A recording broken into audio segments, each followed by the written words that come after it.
олимпийските шампионки. Сега бездиханна е Татьяна Сергеева, новата треньорка на руския ансамбъл. Много интересно, тези момичета печелят олимпийските титли, но в годините между тях някак трудно се добират до световната. Всъщност не можаха да се доберат до световната титла. Както чухте вече, италианките им я отнеха.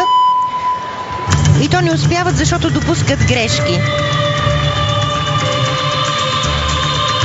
Съставът сега е подновен.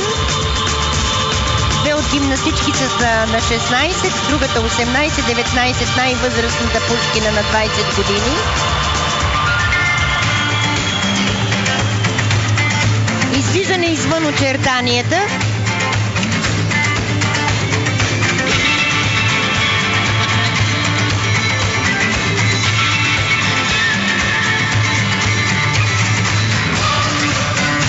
Знаете, че за излизане на уреда се отнемат 2 десети.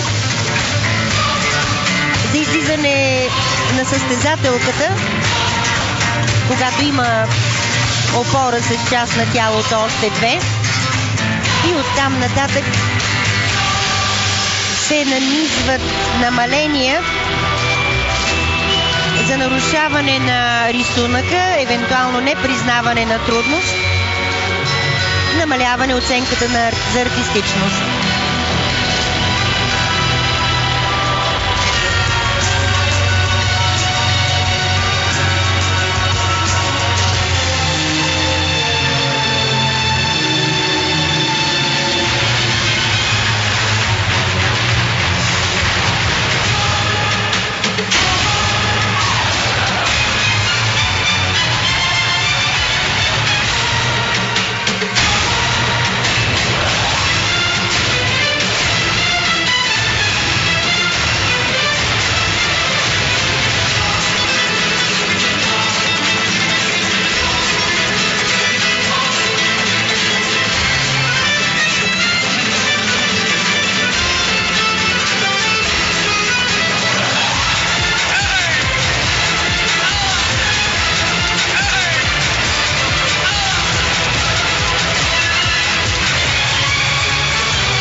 е оценката на българките до момента.